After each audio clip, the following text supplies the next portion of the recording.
जीत और हार अपनी सोच पर निर्भर करती है। मान लो तो हार होती है और ठान लो तो जीत होती है।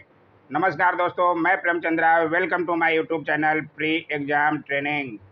दोस्तों, आज बीपीएससी प्रीवियस ईयर क्वेश्चन हैं जो विविध से कराए जाएंगे। जो एक्स्ट्रा आते हैं प्रश्न, उससे बहुत इजी लगते हैं देखने में, लेकिन बहुत डिफिकल्ट है। इनको दिखाया जाएगा। आज पूरा वीडियो जरूर देखिए और समझिए किस तरह से क्वेश्चन पूछे जाते हैं। आइए देखें सवाल। और लाइक और चैनल को सब्सक्राइब कर लीजिएगा जो लोग अभी तक सब्सक्राइब नहीं किए हैं। और लाइक तो बनता ही है दोस्तों, लाइक क्यों नहीं करते हैं। आइए देखें आज का पहला सवाल। भारत में जन्मे दो अमेरिकी नागरिक जिन्हें विज्ञान के क्षेत्र में नोबेल पुरस्कार मिला, वो कौन थे? हरगोविंद खुराना और सीवी रमन, एस चंद्रशेखर और सीवी रमन, सीवी रमन और एस एन बोस, हरगोविंद खुराना और एस चंद्रशेखर। इनमें से कौन थे? इसका सही जवाब है हरगोविंद खुराना और एस चंद्रशेखर। आपको डिटेल में दिखाते हुए चलेंगे ताकि आपको कंफ्यूजन नहीं हो। आइए दिखाते हैं। ये 38 बीपीएससी में पूछा है। खगोल शास्त्री एस चंद्रशेखर को 1983 में भौतिक शास्त्र में चंद्रशेखर सीमा के लिए तथा हरगोविंद खुराना को चिकित्सा के क्षेत्र में कृत्रिम जोन के संश्लेषण के लिए 1968 का नोबेल पुरस्कार दिया गया। ध्यान रखिएगा, दोनों वैज्ञानिकों का जन्म भारत में हुआ था, किंतु इन्होंने अमेरिका की नागरिकता ग्रहण की थी। इसलिए सही जवाब आपका हरगोविंद खुराना और एस चंद्रशेखर हुआ। ध्यान रखिएगा, इस सवाल जो है बीपीएससी में पूछे हुए हैं। आइए देखें अगला सवाल। वह कौन एकमात्र भारतीय है जिसको ग्रेट ब्रिटेन ने लॉर्ड का खिताब दिया है? बहुत अच्छा ये भी सवाल है। ये देखिए 43 बीपीएससी में पूछा है। इसका सही जवाब है सी स्वराज पाल। ध्यान रखिएगा, आइए डिटेल में आपको दिखाते जाएंगे सब। भारतीय मूल के स्वराज पाल को ब्रिटेन ने लॉर्ड का खिताब दिया है। स्वराज पाल को ब्रिटेन ने वर्ष 1996 में लाइफ पीर की उपाधि प्रदान की। लाइफ पीर की उपाधि प्राप्त व्यक्ति आजीवन हाउस ऑफ लॉर्ड का मानद सदस्य बना रहता है। इसलिए ध्यान रखिएगा किसको दी थी? स्वराज पाल को। आइए देखिए अगला सवाल। अभी तक सब्सक्राइब नहीं किए हैं तो कर लीजिए, बहुत अच्छे सवाल कराए जाएंगे, आपको कोई नुकसान नहीं होगा। फ्री का चैनल है आपके भाई का। इन देशों में कौन सा देश संयुक्त राष्ट्र संघ का अस्थायी सदस्य नहीं है? बहुत बार ऐसे सवाल बनते हैं। संयुक्त राष्ट्र के अस्थायी सदस्य जो हैं, 5 अस्थायी सदस्य हैं, सब लोगों को पता होना चाहिए। इसमें जो है जर्मनी नहीं आता है। ध्यान रखिएगा, इसलिए जर्मनी जो है नहीं है पे ज़्यादा ध्यान रखिएगा, जर्मनी इसमें से नहीं है। अस्थायी सदस्य कौन कौन से हैं आप ज़रूर नोट कर लें, अभी तक नहीं जानते हैं तो। फ्रांस, ब्रिटेन, चीन, रूस तथा संयुक्त राज्य अमेरिका जो है अस्थायी सदस्य हैं। भारत बार बार कोशिश करता है लेकिन चीन के कारण इसमें से नहीं हो पाता। आइए देखिए अगला सवाल। इस सदी की शुरुआत में हवाई जहाज का आविष्कार किसने किया था? बहुत अच्छा सवाल है, ऐसे सवाल सब बनते हैं बीपीएससी में। इसका सही जवाब है राइट ब्रदर्स ने। ध्यान रखिएगा, आइए दिखाते हैं, डिटेल दिखाते हुए चलेंगे हम आपको। सन 1903 में हवाई जहाज का आविष्कार रॉबर्ट ब्रदर्स ने किया था। सारी बातों को आप नोट करते हुए चलेंगे, आप ही के फायदा होगा। आइए देखिए अगला सवाल। एक वयस्क भारतीय हाथी का भार लगभग होता है 500 किलोग्राम, 1000 किलोग्राम, 5000 किलोग्राम और 10,000 किलोग्राम। इसका सही जवाब है 5000 किलोग्राम के लगभग होता है। आइए दिखाते हैं डिटेल। ये देखिए 38 बीपीएससी में पूछा हुआ है। एक वयस्क भारतीय हाथी का भार 2000 से 5000 किलोग्राम के बीच होता है। अब तक का सबसे वजनी हाथी अफ्रीका में पाया गया जिसका भार लगभग 7000 किलोग्राम था। एक वयस्क भारतीय हाथी प्रतिदिन 250 से 300 किलोग्राम तक का भोजन करता है। इसलिए ध्यान रखिएगा 5000 के लगभग जो है होता है हाथी, वयस्क हाथी का। आइए देखिए अगला सवाल। स्विट्जरलैंड में बोली जाने वाली प्रधान भाषाएं हैं। सारे सवाल बीपीएससी में पूछे हुए हैं, मेरे अपने बनाए हुए नहीं हैं, इसलिए पूरा वीडियो ज़रूर देखिए आपको अगर बीपीएससी का तैयारी कर रहे हैं तो। इसमें जो है सही जवाब डी है। जर्मन, फ्रेंच और इटालियन सब तरह की भाषाएं बोली जाती है स्विट्ज़रलैंड में। आइए दिखाते हैं, ये भी देखिए 38 बीपीएससी का प्रश्न है। स्विट्ज़रलैंड में बोली जाने वाली प्रधान भाषाएं जर्मन, फ्रेंच तथा इटालियन हैं। इसके अतिरिक्त रोमांस भाषा भी स्विट्ज़रलैंड में बोली जाती है, किंतु इसके बोलने वालों की संख्या बहुत कम 0.9% ही है। इसलिए मुख्य जो है प्रधान भाषाएं जर्मन, फ्रेंच तथा इटालियन हैं, जो स्विट्ज़रलैंड में बोली जाती है। ध्यान रखिएगा। आइए देखें, लाइक, शेयर, सब्सक्राइब करते जाइएगा चैनल को। जंतर मंतर का निर्माण किया था, किसने किया था जंतर मंतर का निर्माण? अकबर, शाहजहां ने, शिवाजी ने, महाराजा जय सिंह ने। जंतर मंतर जयपुर में स्थित है, सब लोगों को पता होना चाहिए। इसका निर्माण जो है महाराजा जय सिंह ने किया था, भी ध्यान रखिएगा। आइए इसका भी डिटेल दिखा देते हैं हम आपको। जयपुर स्थित जंतर मंतर का निर्माण सवाई राजा जय सिंह ने किया था। यह मुबारक महल के बाहरी प्रांगण में स्थित है। सम्राट यंत्र, राम यंत्र, राशि बिलिया यंत्र, कपाली यंत्र, जंतर मंतर वेधशाला के प्रमुख यंत्र हैं, जिनसे सूर्य एवं चंद्रमा की गति और तारों की स्थिति शुद्ध रूप से दर्शाई गई है और 1 सेकंड के 10वें हिस्से तक ठीक ठीक समय ज्ञात हो जाता है यहाँ पर। इसलिए ध्यान रखिएगा, जंतर मंतर जयपुर में राजा जय सिंह के द्वारा बनाया गया था। आइए देखिए अगला सवाल। टेलीस्कोप की खोज किस वैज्ञानिक ने की थी? Newton, Rutherford, James Watt, Galileo. ये सवाल तो सब लोगों को पता शायद होगा। इसका सही जवाब है गैलीलियो ने टेलीस्कोप की खोज की थी। आइए दिखा देते हैं उसका भी डिटेल। देखिए 45 बीपीएससी में पूछा है। इटली के सुप्रसिद्ध भौतिक विज्ञानी गैलीलियो ने दूरदर्शी अर्थात टेलीस्कोप की खोज की थी। टेलीस्कोप के साथ साथ गैलीलियो ने जड़त्व के नियम तथा गति के समीकरण के निर्माण में भी योगदान किया था, ये भी ध्यान रखिएगा। आइए देखिए अगला सवाल। निम्नलिखित में से किस खनिज द्वारा लोहा प्राप्त किया जाता है? यह सवाल भी बहुत इजी है, सब लोगों को पता होना चाहिए। चूने का पत्थर, पिच ब्लेड, मोनाजाइट रेत या हेमेटाइट। इसमें से हेमेटाइट से लोहा प्राप्त किया जाता है, सब लोगों को ये शायद ज्ञात होगा, पहले भी ये कितना बार कराया जा चुका है। 42 बीपीएससी का प्रश्न है। खनिज लौह मुख्यतः 4 प्रकार के अयस्क में मिलता है। मैग्नेटाइट में से 72% मिलता है, हेमेटाइट से 70%, लिमोनाइट से 60% और सीडेराइट से 48% मिलता है। ये ध्यान रखिएगा, हेमेटाइट की जगह कुछ अलग भी नाम दे सकता है। इसके अतिरिक्त टेकोनाइट, चेमोसाइट और पाइराइट में भी लौह अयस्क पाए जाते हैं, किंतु इसमें धातु अंश 30% से भी कम होने के कारण इनका आर्थिक महत्व नगण्य है। इसलिए मुख्य जो है 4 प्रकार के अयस्क से लौह प्राप्त किया जाता है। इन चारों का नाम आप जरूर नोट करेंगे। आइए देखिए अगला सवाल। अंतरिक्ष विज्ञान पर अनुसंधान एवं विकास का श्रेय जाता है, किसको जाता है? अंतरिक्ष विज्ञान पर अनुसंधान एवं विकास का श्रेय सब लोगों को पता होना चाहिए, विक्रम साराभाई, बी साराभाई को जाता है। आइए डिटेल दिखा देते हैं। 38 बीपीएससी का प्रश्न है। भारत में अंतरिक्ष विज्ञान पर अनुसंधान एवं विकास के प्रेरणा स्रोत सुप्रसिद्ध अंतरिक्ष विज्ञानी डॉक्टर विक्रम साराभाई रहे हैं। सन 1962 में गठित भारतीय राष्ट्रीय अंतरिक्ष अनुसंधान समिति के प्रथम अध्यक्ष डॉक्टर बी साराभाई ही थे। डॉक्टर बी साराभाई की अध्यक्षता में ही उक्त समिति को सन 1969 में पुनर्गठित करके भारतीय अंतरिक्ष अनुसंधान संगठन इसरो नाम दिया गया। बहुत बार इसरो पर सवाल बनता है, इसलिए पूरी बात आप ध्यान रखिएगा। आइए देखिए अगला सवाल।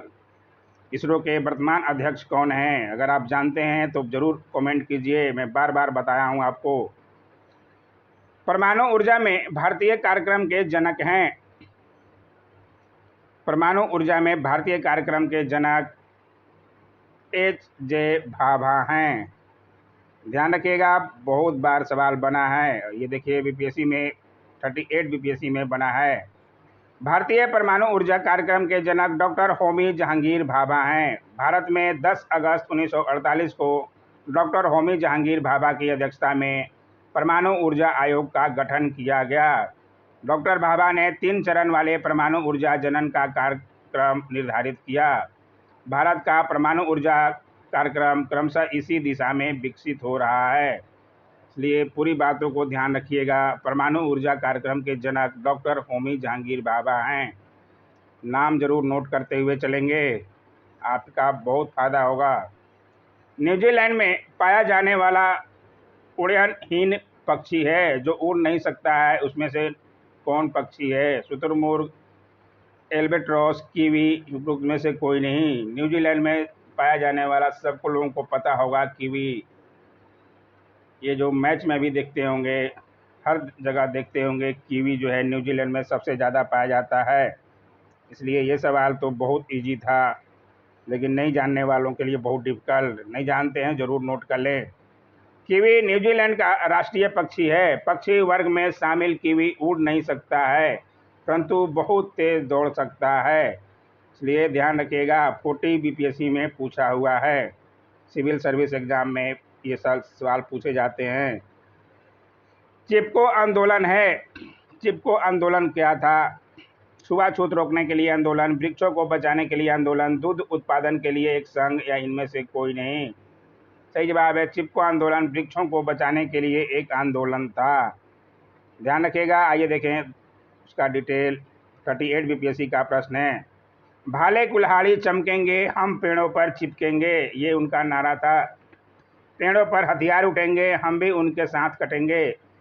इसी नारे के साथ वर्ष 1973-74 में पेड़ों को बचाने के लिए मंडल चमोली की महिलाओं ने गौरा देवी के नेतृत्व में पेड़ों को कटने से बचाने के लिए पेड़ों से चिपककर अहिंसक चिपको आंदोलन शुरू किया। चिपको आंदोलन पे सवाल बनेगा ही, जरूर नोट करते हुए चलें। 1973-74 में हुआ था। पेड़ों को बचाने के लिए पेड़ों से चिपक गई थी चमोली की महिलाएं, इसलिए ध्यान रखिएगा। आइए देखिए अगला सवाल। गुट निरपेक्ष आंदोलन का नेता कौन है? नॉन अलाइनमेंट मूवमेंट के नेता कौन था? चीन, भारत, पाकिस्तान, इंडोनेशिया, इनमें से कौन थे NAM नाम के नेता? सही जवाब है भारत। नहीं जानते हैं जरूर नोट कर लें, बहुत नए सवाल हैं जो बीपीएससी में पूछे गए हैं। आइए दिखाते हैं डिटेल, आपको कंफ्यूजन नहीं कराएंगे। गुट निरपेक्ष आंदोलन को वर्ष 1961 में भारत की पहल पर शुरू किया गया और औपचारिक रूप से गुट निरपेक्ष आंदोलन का शुभारंभ प्रधानमंत्री जवाहरलाल नेहरू, यूगोस्लाविया के राष्ट्रपति मार्शल टीटो और मिस्र के राष्ट्रपति नासिर ने किया। गुट निरपेक्ष देशों का पहला सम्मेलन मार्शल टीटो की अध्यक्षता में बेलग्रेड में आयोजित किया गया। पहला जरूर नोट कीजिएगा।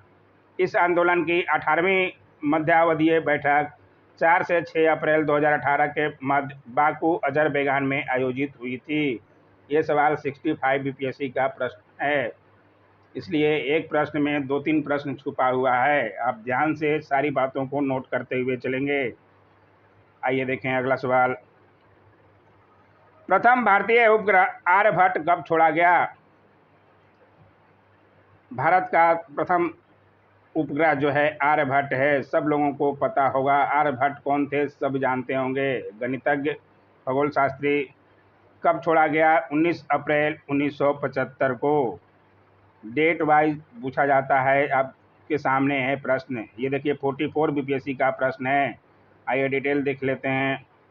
भारत का प्रथम उपग्रह आर्यभट्ट बीकानेर में रूसी केंद्र से कॉस्मोस रॉकेट से 19 अप्रैल 1975 को छोड़ा गया था। इस उपग्रह के माध्यम से भारत में उपग्रह शैक्षणिक टेलीविज़न प्रयोग प्रारंभ हुए। ये भी ध्यान रखिएगा कि रूसी केंद्र से छोड़े गए थे।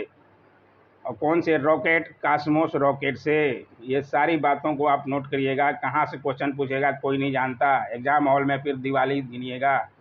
छत देखने से अच्छा है आप पूरी बातों को नोट करते हुए चलें। आइए देखिए अगला सवाल।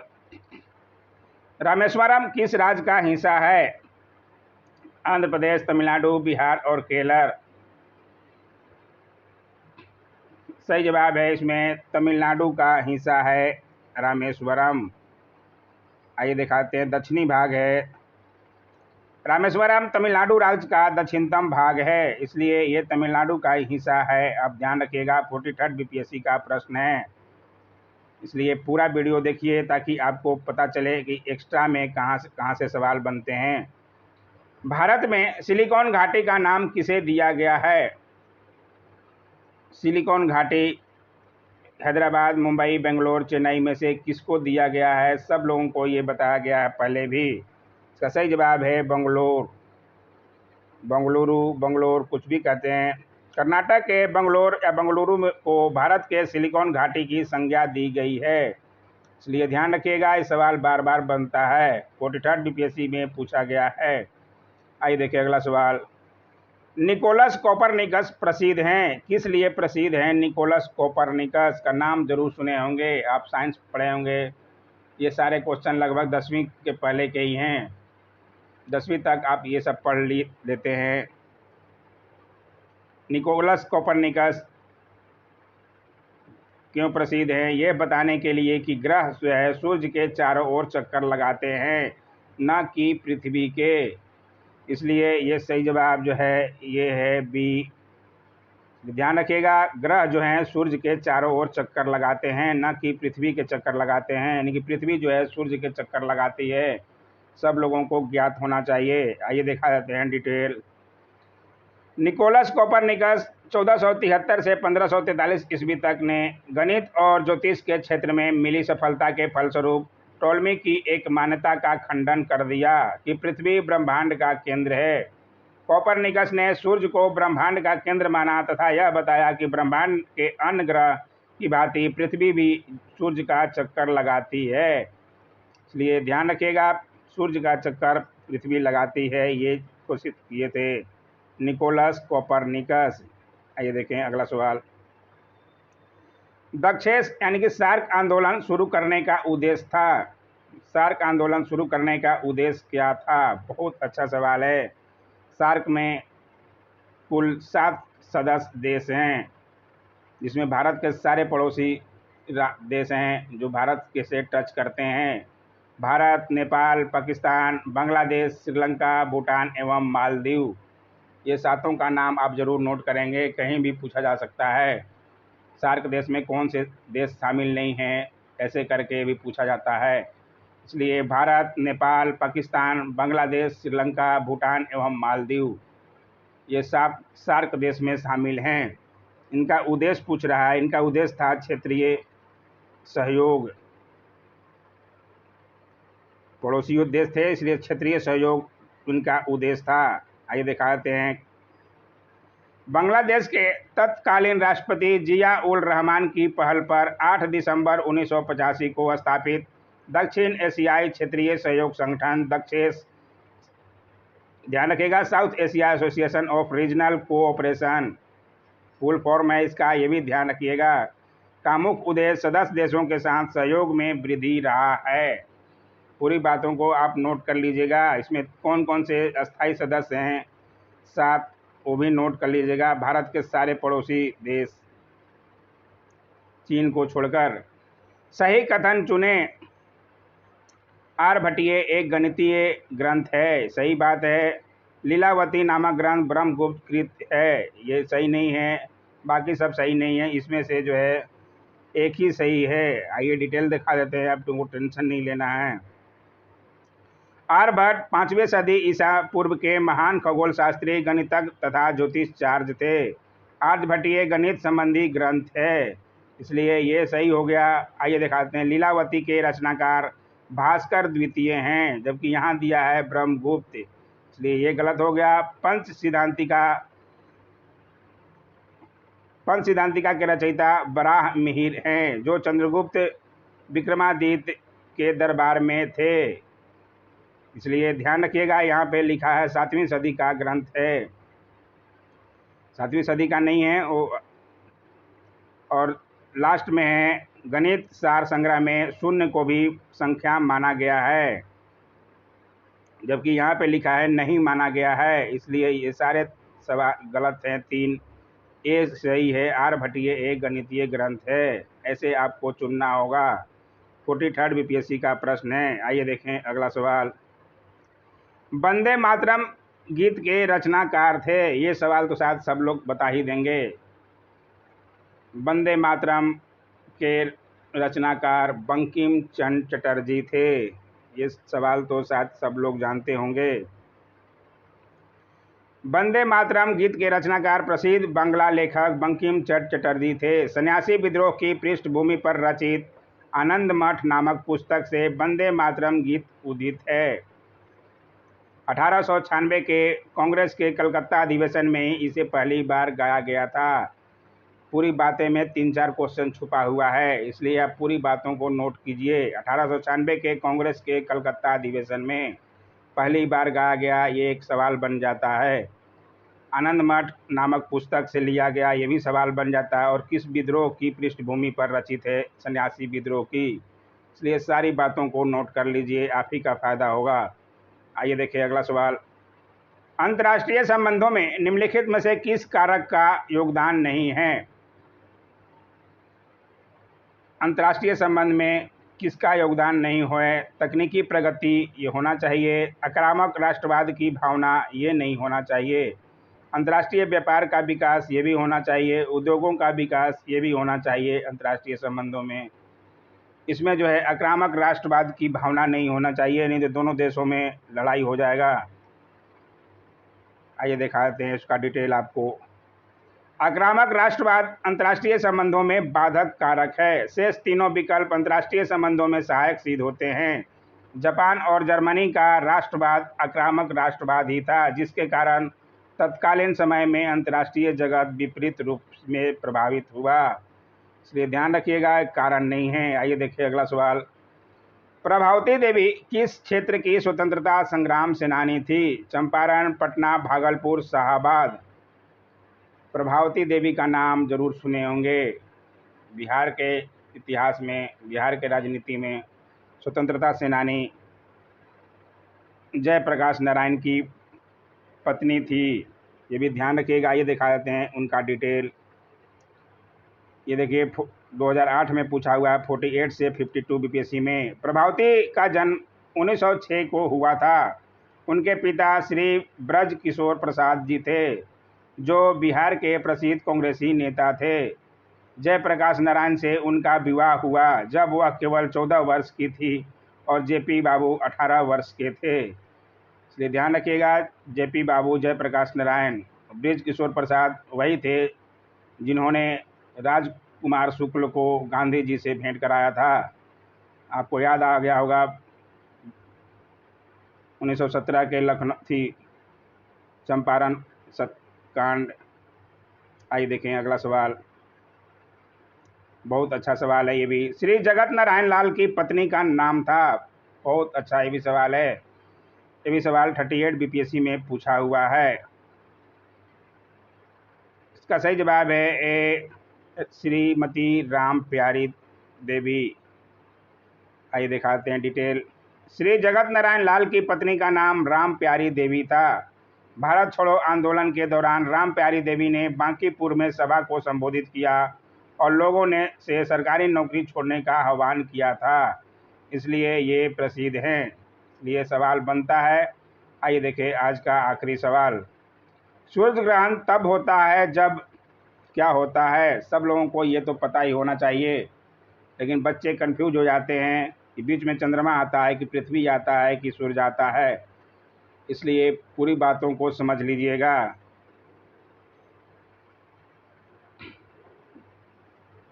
इसमें जो है चंद्रमा बीच में आ जाता है, ये तो इजी है, लेकिन बच्चे कंफ्यूज जरूर होते हैं।